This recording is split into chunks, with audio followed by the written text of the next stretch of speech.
እችን ድመት ከመንገድ ላይ አነሳናት። ልጆች ሊገሏት አንቆ ሲጫወቱባት ከመንገድ ላይ አንስተን እኛ ቤት አደገች።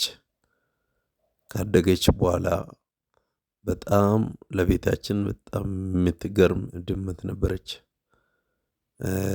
እኔ ከውጪ ስመጣ በሽታ ታውቃለች ልክ እንደ ውሻ እና በር ላይ ትወጣና ሚው እያለች እየጮኸች ትቀበለኛለች። እና በጣም የምትገርም በቃ አጫዋች ቤት ከገባን በኋላ እና ታጫውተናለች። ሁል ጊዜ በቃ እየዘለለች ቤት ውስጥ ልክ የሰባ እንቦሳ እንደሚፈነጭ እየፈነጨች በቃ በጣም ደስ ትላለች፣ ትላፋለች እና ከኛ አትለይም፣ ከአንገታችን ስር አትለይም። በተለይ እኔ ጭኔ ላይ በቃ ቁጭ ብላ በጣም ነበረ የምትገርመኝ። እና ከዛ ያው የተፈጥሮ ግዳጅ ነውና ጸነሰች እና ከዛ ልጆች ወለደች። እንደምታዩት ልጆቿ እነኚህ ናቸው። ከዛ በኋላ ፍቅሯ ቀዘቀዘ። ከኛ ጋራ ያለው ግንኙነቷ ለምግብ ካልሆነ በስተቀር ምግቧን ስትፈልግ ብቻ ነው ሚው የምትለው እንጂ ከዚያ በኋላ ከልጆቿ ጋር የምትሆነው ነገር በጣም የሚገርም ነው። የሚገርም በጣም የሚደንቅ ነው። በቃ በላች፣ ወደ ልጆቿ በላች፣ ልጆቿን ማጥባት፣ ልጆቿን እንደዚህ መንከባከብ፣ መላስ እና በጣም ገረመችኝ። እና በእውነት እናቴን እሷ ውስጥ አየሁ። እናቶችን በሙሉ እሷ ውስጥ አየኋቸው። ለእናት ማለት ለልጆቻቸው የማይሆኑት ነገር የለም። ትኩረታቸው በሙሉ፣ ሀሳባቸው በሙሉ፣ አቴንሽናቸው በሙሉ ልጆቻቸው ላይ እንደሆነ አየሁ በእውነት። እና በጣም ገረመኝ። እናቴን አየኋት፣ ሳሳሁላት በእውነት እግዚአብሔር ዕድሜና ጤና እንዲጨምርላት በእውነት እመኛለሁ። በሕይወቴ ዘመን ሁሉ ማድረግ የሚገባኝን ነገር በሙሉ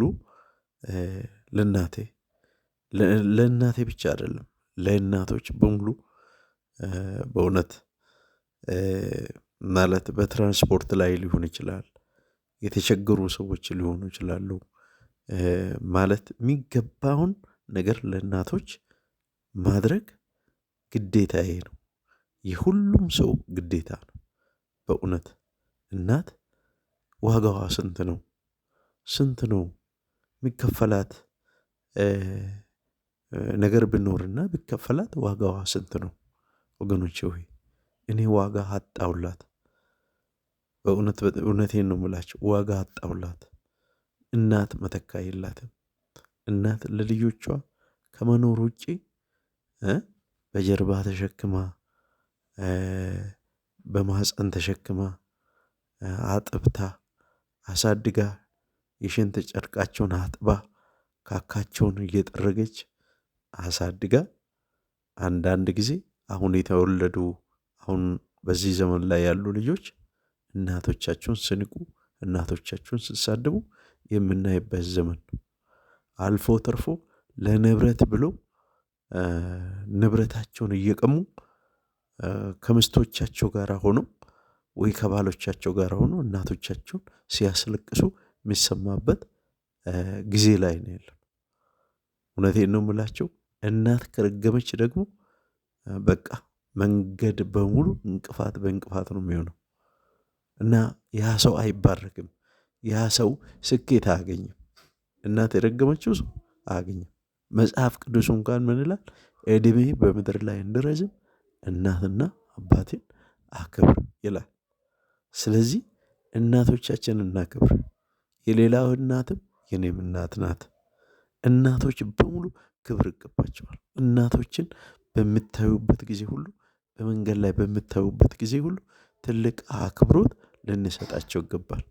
በእውነት እናት መተካ የላትምና እናት እናት ናትና የአንዱ እናት የሁሉም እናት ነውና፣ ስለዚህ ወገኖቼ ሆይ በዚህ ስለገረመኝ ነው።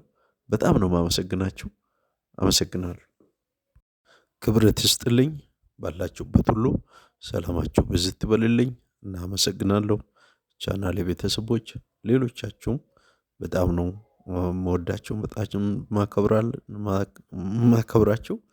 አመሰግናለሁ። ዘመናችሁ የተባረከ ይሁን። ቤታችሁ፣ ህይወታችሁ፣ ኑሯችሁ ብርክ በል።